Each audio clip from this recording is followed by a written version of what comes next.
जय श्री कृष्ण। राधे राधे भक्तों।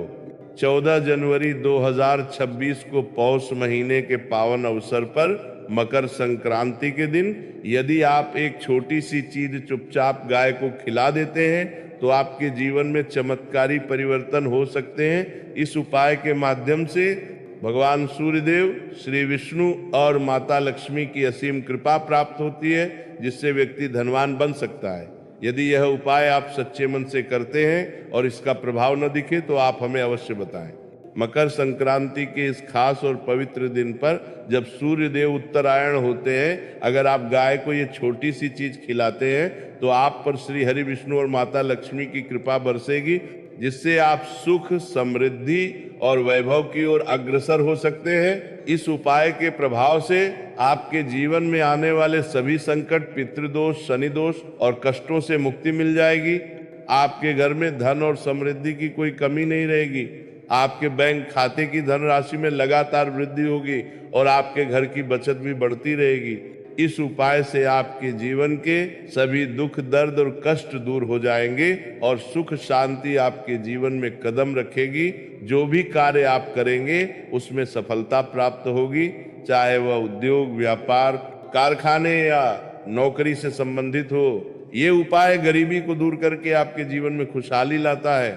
गाय माता को यह विशेष चीज खिलाने से 33 करोड़ देवी देवताओं का आशीर्वाद प्राप्त होता है, क्योंकि गाय के शरीर में समस्त देवी देवताओं का वास माना जाता है। यदि आप गाय माता को प्रसन्न कर लेते हैं तो यह समस्त ब्रह्मांड की शक्तियों की कृपा पाने के समान है। इससे आपके घर में कभी भी अन्न, धन या वस्त्र की कमी नहीं होगी और आपकी पीढ़ियों तक समृद्धि बनी रहेगी।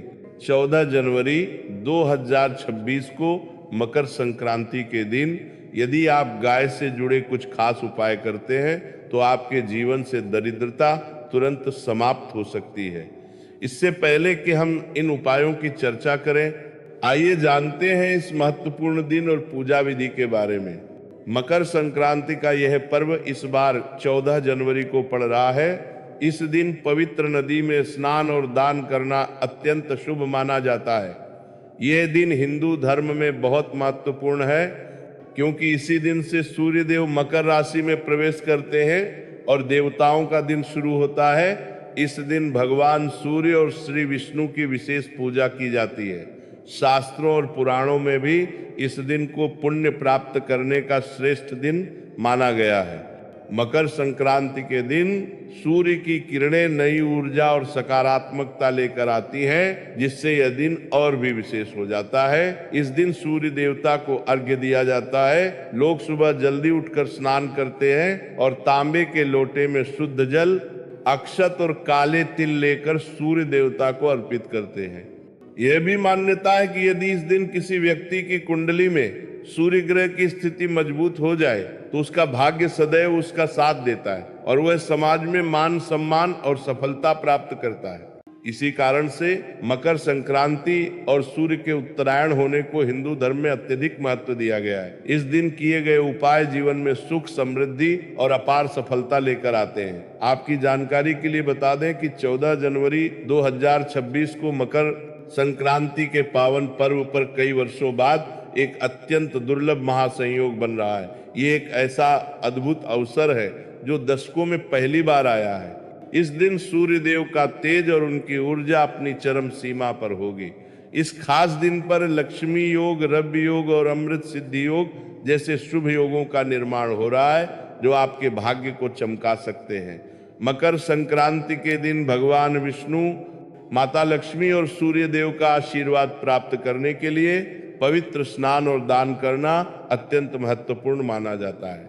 अब बात करते हैं गौ माता से जुड़े उन गुप्त उपायों की, जिन्हें करने से 7 पीढ़ियों तक आपके परिवार में धन की कभी कमी नहीं होगी।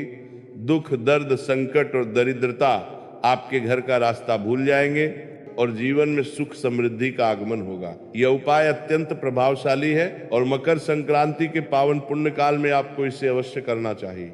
भक्तों, अब अपने कान खोल लीजिए और यदि संभव हो तो एक कागज और कलम लेकर बैठ जाइए, क्योंकि अब मैं आपको उस गुप्त मिश्रण के बारे में बताने जा रहा हूं, जिसे आपको मकर संक्रांति के दिन गौ माता को खिलाना है।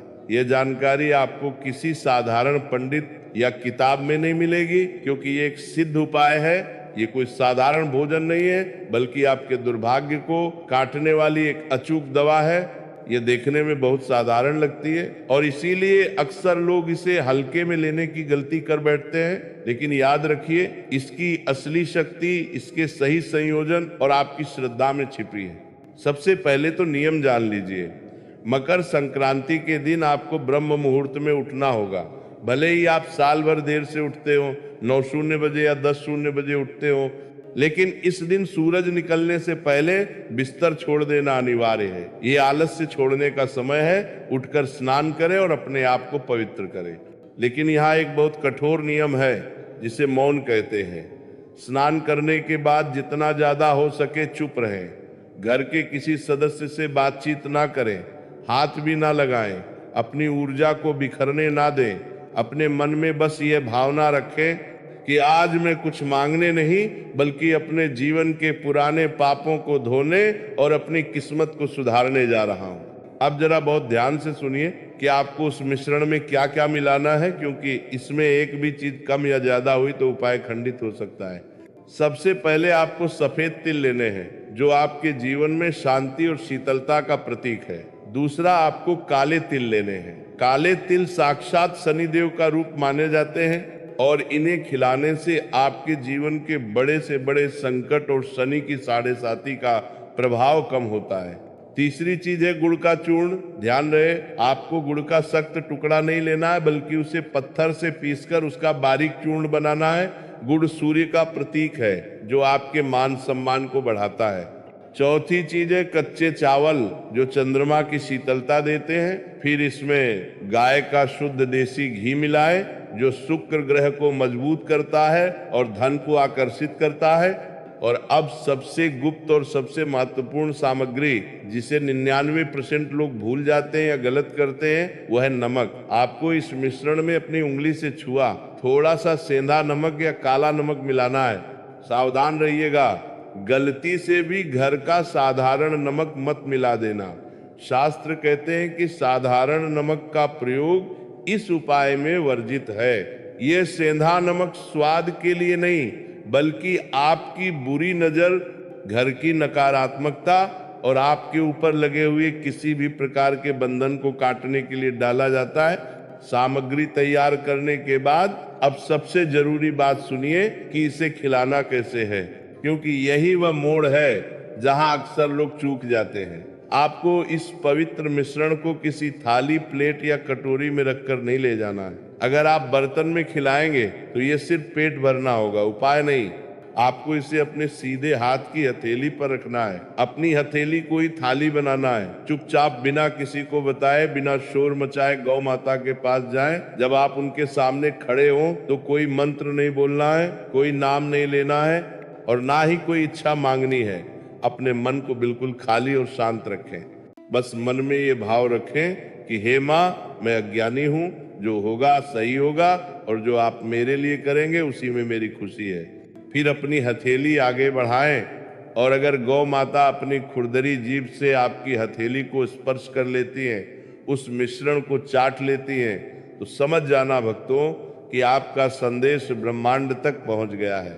उस स्पर्श के साथ ही साक्षात माता ने आपके सारे कष्टों को, आपके दुर्भाग्य को अपने अंदर समाहित कर लिया है। भक्तों, अब जो मैं बताने जा रहा हूं उसे अपने दिल पर पत्थर रखकर सुनिए, क्योंकि यही वो कारण है जिसकी वजह से 90% लोगों के उपाय फेल हो जाते हैं और वे साल भर रोते रहते हैं। आप मंदिर जाते हैं, दान करते हैं, पूजा करते हैं, लेकिन फिर भी गरीबी आपका पीछा नहीं छोड़ती। जानते हैं क्यों? क्योंकि आप मौन नहीं रह पाते। शास्त्र चीख चीख कर कहते हैं कि मकर संक्रांति पर प्रकृति सुनती है, लेकिन वह शोर नहीं सुनती, वह दिखावा नहीं देखती। मकर संक्रांति का पर्व सिर्फ भावनाओं और मौन कर्मों को पहचानने का पर्व है। लेकिन आजकल एक बहुत बुरी बीमारी फैल गई है, दिखावे की बीमारी।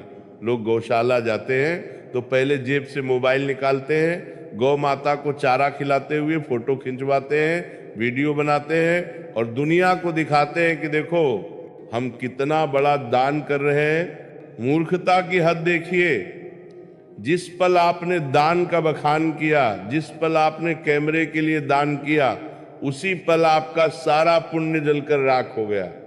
क्योंकि शास्त्रों में स्पष्ट लिखा है कि दो चीजें हमेशा दुनिया से छिपा कर करनी चाहिए, पहला अपना दान और दूसरा अपना पूजा पाठ। ये गुप्त चीज जितनी छुपी हुई रहेगी उतना ही गहरा और जल्दी फल आपको मिलेगा। इसलिए जब आप मकर संक्रांति पर ये उपाय करने जाएं तो बिल्कुल किसी चोर की तरह जाएं, बुरा मत मानिए, लेकिन आपको ऐसे जाना है जैसे आप कोई गुप्त खजाना छुपाने जा रहे हो। घर से निकले तो किसी से बात ना करें, रास्ते में कोई मिले तो राम राम ना करें, बस मौन रहें। और सबसे बड़ी बात, जब आप गाय को वह गुप्त मिश्रण अपनी हथेली से खिला रहे हों तो अपने मन को बिल्कुल खाली कर दें। अक्सर लोग गलती ये करते हैं कि वह गाय को खिलाते समय मन में सौदा करने लगते हैं, हे भगवान मेरी लॉटरी लगा दो या मेरा कोर्ट केस जिता दो। नहीं, बिल्कुल नहीं। मकर संक्रांति के दिन मांगने वाला भिखारी नहीं बनना है। आपको अपना मन शांत रखना है, किसी के प्रति गुस्सा नहीं, किसी के प्रति नफरत नहीं और ना ही कोई लालच। मन में बस ये भावना रखें कि जो होगा सही होगा। जब गौ माता की खुरदरी जीभ आपकी हथेली को स्पर्श करेगी, उस गुदगुदी को महसूस कीजिए, क्योंकि वह स्पर्श साधारण नहीं है, वह संकेत है कि 33 कोटि देवी देवता आपके पापों को चाट रहे हैं। अगर आप चुपचाप ये कर पाए, बिना किसी को बताए, बिना किसी को जताए, तो मैं विश्वास के साथ कह सकता हूं कि यह उपाय अपना असर जरूर दिखाएगा। लेकिन शर्त वही है, पूर्ण मौन। भक्तों, अब अंत में सबसे महत्वपूर्ण बात सुनिए। उपाय करने के बाद क्या होगा, कैसे पता चलेगा कि आपकी पूजा स्वीकार हुई या नहीं? देखिए, अगर खिलाते समय गौ माता आपकी हथेली को चाट लेती है या उस मिश्रण को प्रेम से खा लेती है, तो समझ लीजिएगा कि आपको ब्रह्मांड से हरी झंडी मिल गई है। इसका मतलब है कि माता ने आपके दुर्भाग्य को स्वीकार कर लिया है और उसे नष्ट कर दिया है। मैं आपको झूठे सपने नहीं दिखाऊंगा।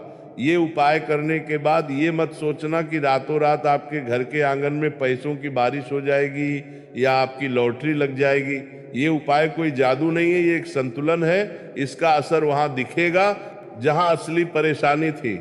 इस उपाय के बाद आप महसूस करेंगे कि जो पैसा पहले पानी की तरह बह जाता था वो टिकने लगेगा। अचानक आने वाले खर्चे बंद हो जाएंगे और घर में बेवजह के झगड़े शांत होने लगेंगे। घर का माहौल जो पहले युद्ध का मैदान बना रहता था, वहां शांति और प्रेम का वास होगा।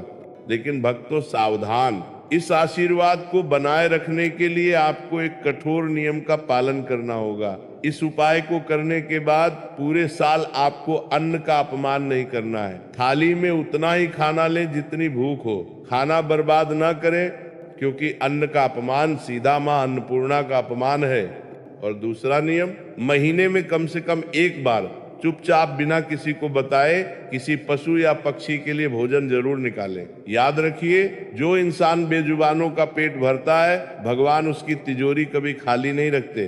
भक्तों, अब मैं उस मुद्दे पर आता हूं जो सबसे ज्यादा गुप्त है और जिसे अक्सर लोग किसी से कह नहीं पाते। क्या आपके साथ ऐसा होता है कि बाहर से आप ठीक दिखते हैं लेकिन अंदर से एक अजीब सा डर, एक घबराहट आपको खाए जा रही है?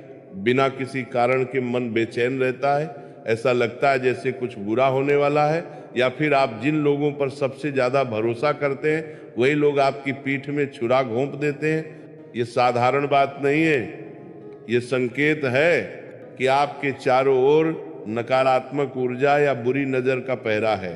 शास्त्र कहते हैं कि मकर संक्रांति पर किया गया यह उपाय आपके मन के भ्रम और भय को काट देता है।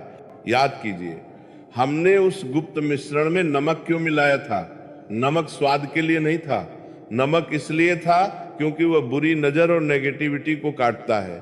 जब गौ माता उस नमक मिले मिश्रण को खाती हैं तो वे आपके ऊपर मंडरा रही सारी अलाबला, सारा जादू टोना और लोगों की ईर्ष्या, जेलसी को सोख लेती है।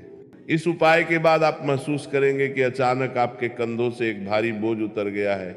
आपका आत्मविश्वास, कॉन्फिडेंस वापस लौट आएगा। आप सही और गलत का फैसला निडर होकर ले पाएंगे। जो लोग आपको धोखा दे रहे थे उनके चेहरे अपने आप बेनकाब हो जाएंगे। तो भक्तों, अगर आप रातों की नींद और दिन का चयन वापस चाहते हैं तो यह उपाय आपके लिए संजीवनी बूटी है। तो मेरे प्यारे भक्तों, 14 जनवरी आ रही है।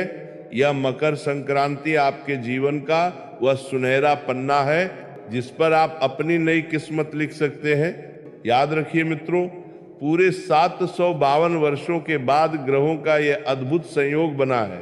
इसे हाथ से जाने मत देना, क्योंकि इस दिन की गई एक छोटी सी गलती पूरे साल भारी पड़ सकती है, लेकिन एक छोटा सा सही कर्म आपकी 7 पुश्तों को तार सकता है।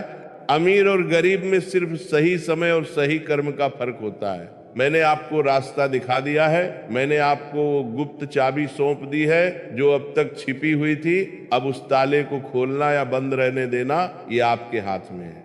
और अब जाने से पहले मैं चाहता हूं कि आप अपनी किस्मत पर एक मोहर लगा दें। ये वीडियो आपके पास संयोग से नहीं आया है, इसे ऊपर वाले ने आपके पास भेजा है। अपनी आंखों को बंद करें और इन शब्दों को महसूस करें। जिस पल से आप ये वीडियो देख रहे हैं, आपकी किस्मत बदलने लगी है। अगर जानकारी आपको अच्छी लगी हो तो वीडियो को लाइक जरूर कर देना। फिर मिलते हैं एक नए वीडियो के साथ। जय श्री कृष्ण। राधे राधे।